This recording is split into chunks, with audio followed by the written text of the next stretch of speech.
एक टाकरा आप लोग पाकिस्तान की सियासत में हुकूमत के खिलाफ करने की कोशिश कर रहे हैं आफ्टर ईद, ये बताइएगा उससे क्या तवक्कुआत है?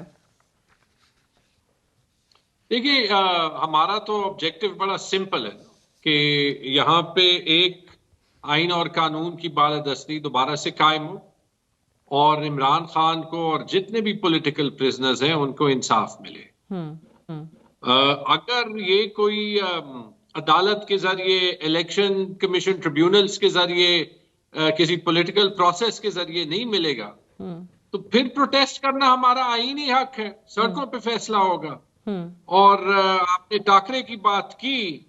वैसे आज ही मैंने देखा जी। कि जो एक कप्तान है जिन्होंने इंडिया को बुरी तरह हराया है ना, हम्म। खान साहब 25 वनडेज में इंडिया के खिलाफ कप्तान रहे हैं, हम्म। 21 जीते और 4। हम्म। वो भी आपके सामने रिकॉर्ड है। चलिए ठीक है, आपने खान साहब का जो क्रिकेट का रिकॉर्ड है वो भी बता दिया है।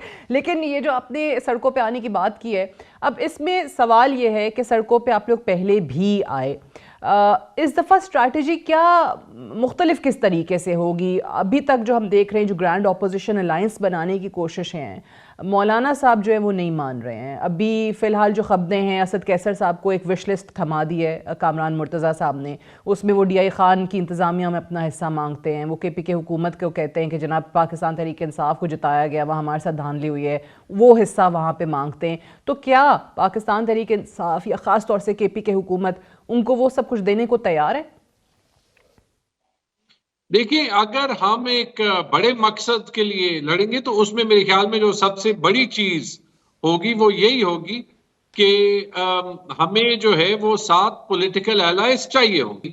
इसी तरह आप हुकूमत के किसी नुमाइंदे से पूछें तो वो यही कहेंगे कि जी PTI वाले दहशतगर्द हैं। हालांकि इस मुल्क की 80% जो अवाम है वो हमें और इमरान खान को सपोर्ट करती है।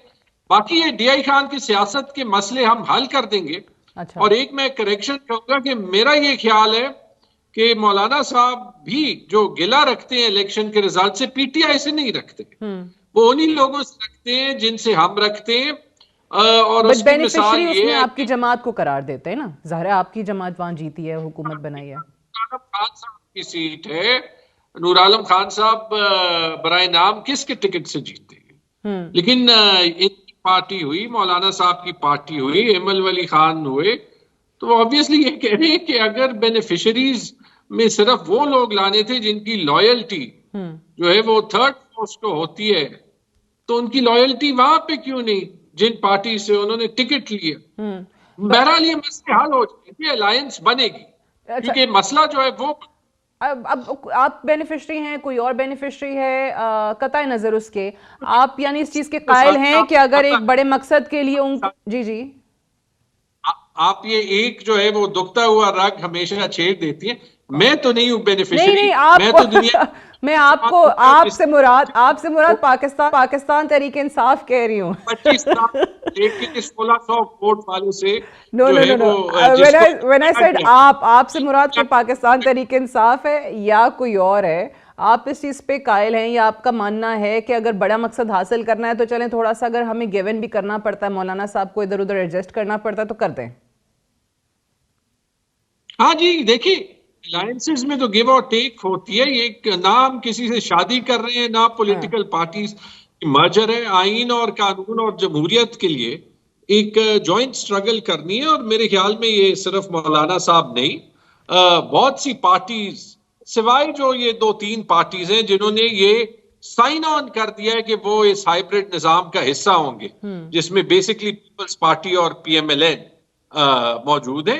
ये बाकी पार्टी सारी एक साथ होंगी, there's no doubt about it। Okay. अच्छा, इसमें एक और चीज़ भी ऑब्वियसली जो सुन रहे हैं कि वो जो पूरी फहरिस्त है उसमें एक और मुतालबा भी है कि मौलाना साहब जब बाकी जमातों के साथ बैठे थे, जब PDM बनी थी तो उन्होंने सरबरा मौलाना साहब को ही बनाया था।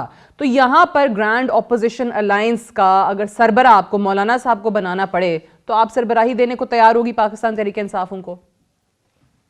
देखिए, इस लेवल पे मैं इन नेगोशिएशंस में इन्वॉल्व नहीं हूं, लेकिन योर पर्सनल मैं ओपिनियन ऑन इतना दिस? साथी जरूर कहूंगा कि मेरे ख्याल में ये alliance overall pro democracy forces का पहले बन जाना चाहिए था, और इसमें जो है वो सबको मिलके जो है वो फैसले लेने होंगे in terms of the structure of the alliance. ये इश्यूज सारे छोटे, ये हल हो जाएंगे। अच्छा, इस सरबराही वाला मामला आप कहते हैं बड़ा मामला नहीं है? नहीं, मेरे ख्याल देखें, पीटीआई पाकिस्तान की सबसे बड़ी जमात है, इसमें कोई शक नहीं। अगर इलेक्शन के रिजल्ट्स जो हैं वो ब्लैक एंड व्हाइट में प्रोड्यूस किए जाएं अभी भी उन फॉर्म 45 के मुताबिक जो पब्लिकली अवेलेबल हो, पीटीआई जो है वो 2/3 मेजॉरिटी से नेशनल असेंबली में आएगी, कोई शक नहीं। इसमें मेरे ख्याल में अगर सरबराही हमारे साथ हो, किसी और पार्टी के साथ हो, किसी पार्टी की पोजीशन को कोई फर्क जो है वो नहीं पड़ता। ये मेरा जाती ख्याल है, but this is the way I think। ठीक। अच्छा, ये अभी जो रिसेंटली आपके वफ्द की मुलाकात भी हुई, चीफ जस्टिस ऑफ पाकिस्तान ने बुलाया, उन्होंने कहा कि जब वो 10 नुकातियों का अदालती रिफॉर्म्स का एजेंडा है वो सामने रखा, तजावीज़ मांगी। आपकी प्रेस कॉन्फ्रेंस के अंदर, यानी पाकिस्तान तहरीक इंसाफ की प्रेस कॉन्फ्रेंस के अंदर तजावीज़ का तो जिक्र नहीं हुआ, अदालती रिफॉर्म्स के हवाले से तो बात नहीं हुई। उन्होंने ये ज़रूर बताया कि हमने कौन सी अपनी शिकायत या ग्रीवेंसेस जो हैं वो चीफ जस्टिस के सामने रखी हैं। How is that going to help Pakistan Tehreek Insaf जब आप सिरे से ही 26वीं आईनी तरमीम को नहीं मानते हैं? आप कहते हैं गैर कानूनी चीज़ हुई है, गैर आईनी चीज़ हुई है, सो फिर वो चीफ जस्टिस तो उसके नतीजे में ही बने। चीफ जस्टिस 26वीं आईनी तरमीम के ताबे तो नहीं है ना, अगर वो चाहें। और मेरे ख्याल में जो बात उनसे हुई, जो सबसे रेलेवेंट बात थी, वो यही थी कि जुडिशल रिफॉर्म्स उस वक्त सेंस बनाते हैं जब जो अदलिया की साख है, जब उनकी सेल्फ रिस्पेक्ट है वो बहाल हो। फिलहाल अदलिया के अंदर मसले, सुप्रीम कोर्ट के अंदर जो मसले, किस बात पे? इसी बात पे ना, 26वीं आईनी तरमीम और उसके इफेक्ट्स पे। जो इस्लामाबाद हाई कोर्ट के 5 जजेस ने, और उन्हीं 5 जजेस ने जिन्होंने कंप्लेन किया था कि उन पे स्टेट प्रेशर था, उनकी जो पिटिशन है चैलेंज करते हुए कि बाहर से जो चीफ जस्टिस आया गया है, किस चीज की जो है वो अक्कासी करता है कि जो जुडिशरी का टेक ओवर है उसमें जुडिशरी के अंदर बहुत से एलिमेंट्स जो हैं वो अनकंफर्टेबल है। ये हमारा प्रिंसिपल स्टांस है। चीफ जस्टिस ने बुलाया, इमरान खान ने इजाजत दी, उनसे बात की, लेकिन ये स्ट्रगल जो है ये पाकिस्तान के जुडिशल सिस्टम के लिए एक लाइफ एंड डेथ का स्ट्रगल है। इसमें याया अफरीदी साहब ने ये डिसाइड करना है कि तारीख में उन्होंने जो है वो कैसे याद हो। अच्छा, चलें, ठीक है, याहिया अफरीदी साहब ने ये डिसाइड करना है। पाकिस्तान तहरीक इंसाफ की अपोजिशन को लेके या एहतजाज को लेके, तहरीक चलाने को लेके एक लंबी हिस्ट्री है, और इसमें कोई शक नहीं है कि आपने वो नए तरीके मुतारिफ कराए जो पाकिस्तान की सियासत में पहले मौजूद नहीं थे। अपोजिशन बड़ी अच्छी पाकिस्तान तहरीक इंसाफ ने की, उसके मुख्तलिफ रंग भी अभी हमने देखे। सवाल ये है कि यहाँ पर यूएस के अंदर आपकी लॉबिंग फर्म्स ने बहुत कोशिश की, वहाँ से अभी तक फ़िलहाल वो रिस्पॉन्स जो चाह रहे थे ट्रंप इंतज़ामिया से वो नहीं मिला है। आर्मी चीफ को जो ओपन लेटर्स लिख के देख लिए, उसका ऑब्वियसली कोई रिस्पांस, उस पर बातचीत आगे नहीं बढ़ सकी है। ओवरसीज़ पाकिस्तानी से कहा सिविल डिसोबीडियंस की, सिविल नाफरमानी की कॉल का अभी हुकूमत के स्टेट बैंक के जो आदाद शुमार हैं उसमें इस जनवरी में जो तरसीलात आई हैं वो पिछले जनवरी की निस्बत 25% बल्कि ज़्यादा हो गई हैं, बढ़ गई हैं। तो मैं ये सब पूछना चाह रही हूँ कि ये जो तहरीक होगी इस वक्त ईद के बाद सड़कों पे आके, वो कैसे आप समझते हैं कि इतनी नतीजा हासिल कर लेगी? क्या उसमें से अखज़ हो जाएगा जो बाकी माजी के तरीकों से एहतजाज के अभी तक हासिल नहीं हुआ? ये भी याद रखें कि 9 मई के बाद जो पीटीआई पे क्रैकडाउन हुआ और उसे डिस्ट्रॉय करने का जो ऑपरेशन हुआ, उसके बावजूद 8 फरवरी को वही पीटीआई जो है वो अंग्रेजी में कहते हैं ना, रोज फ्रॉम द एशेज, और उसने जो है पूरे मुल्क में एक स्वीप किया जो कि अनफॉर्चुनेटली 9 फरवरी की से डाइल्यूट हो गया। लेकिन मैं इसको इस कॉन्टेक्स्ट में देखूंगा सादिया कि इस किस्म की जो तहरीकें होती हैं जी, जो कि स्टेटस क्वो की एग्जिस्टेंस को चैलेंज करती है, उसमें ऊंच नीच आएगी तो कोई बड़ी बात नहीं है। इसमें बहुत सी चीजें जो है वो कंट्रीब्यूटिंग फैक्टर्स हैं। कुछ स्टेट की ब्रूटैलिटी, मिसाल के तौर पे जो 26 नवंबर को हुआ इस्लामाबाद की सड़कों पे, वो पहले नहीं हुआ। कुछ हमारे अपनी गलतियां, फॉर एग्जांपल जो हमारी इंटरनल इन फाइटिंग है, इसमें कोई शक नहीं कि उस नुकसान पहुंचाया हो, लेकिन ये स्ट्रगल्स रुकती तो नहीं।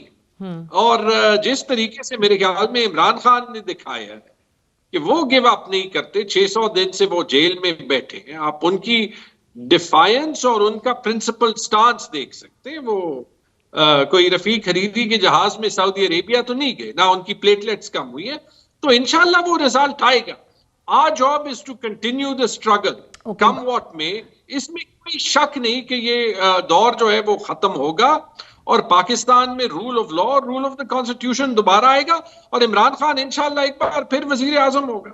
अच्छा, ये इस तहरीक के नतीजे में ऐसा क्या हो, ऐसा क्या आउटकम हो, ऐसा क्या एंड रिजल्ट हो कि जिसके बाद पाकिस्तान तहरीक इंसाफ ये कह सकेगी कि yes now we are successful, now we have succeeded, हमारी जो स्ट्रगल थी वो कामयाब हो गई है? क्या आउटकम एक्सपेक्ट कर रहे हैं आप? नहीं, मेरे ख्याल में तहरीकें ऐसे काम नहीं करती। लेकिन अगर मैं दूसरे साइड पे होता तो सादिया मैं ये देखता कि देखें 2.5 साल पाकिस्तान की तारीख के सबसे सख्त क्रैकडाउन के बावजूद ना पीटीआई की मकबूलियत में ना पीटीआई के जज्बे में कोई फर्क पड़ा है। ठीक है, टैक्टिकल लॉसेस होंगे, कुछ हमारी अपनी गलतियां होंगी, लेकिन क्या ये हकीकत नहीं है कि आज इमरान खान 2.5 साल जेल में होते हुए, उनको ओपन ट्रायल ना देते हुए उससे ज्यादा रेलेवेंट है जितने वो 2.5 साल पहले थे। साथ ये भी हकीकत है कि पाकिस्तान में जो एक्चुअली हमें चैलेंजेस है, एक सिक्योरिटी का और दूसरा मईशत। सिक्योरिटी वाले चैलेंज के लिए हम ये नहीं अफोर्ड कर सकते कि पाकिस्तान की रियासत और पाकिस्तान की सबसे बड़ी पार्टी एक दूसरे के आमने सामने हो। और जो मईशत का चैलेंज है, हुकूमत जो भी कहे, मईशत की तरक्की के लिए जो इन्वेस्टर है दुनिया का, उसको जो है वो ये कन्विंस करना पड़ेगा कि यहाँ पे पॉलिटिकल स्टेबिलिटी है, कि कल परसों अगले साल 2 साल 3 साल बाद पाकिस्तान का सियासी निजाम दोबारा चेंज नहीं होना। इन दोनों चीजों के लिए इस क्राइसिस को आपने हल करना है। पीटीआई को लिटा के तो आपने हल करने की कोशिश की, आज तक नहीं हुआ, ना आगे होगा। तो मेरे ख्याल में जो ये तहरीक होगी, एक दिन बाद हो, 10 दिन बाद हो, 1 महीने बाद हो, कुछ महीने बाद हो, ये हुकूमत को ये समझ आ जाएगी कि ये तहरीक जो है वो मिटने वाली नहीं है और उस दिन से एक्चुअली हम वाकई एक सोल्यूशन की तरफ जा सकेंगे। डर सिर्फ मुझे ये और सबको होना चाहिए कि अगर ये डायलॉग से हल हो तो उसमें जो है वो वापस आने का रास्ता आसान होगा, क्योंकि जो सड़क पे हल होते हैं वो फिर ज्यादा वायलेंट होते हैं, वो किसी के कंट्रोल में नहीं होते, वो किसी का प्रेफर्ड हल नहीं होना चाहिए। लेकिन इब्तिदा और फ्रंट फुट पे हल लाने के लिए हुकूमत ने पहल कर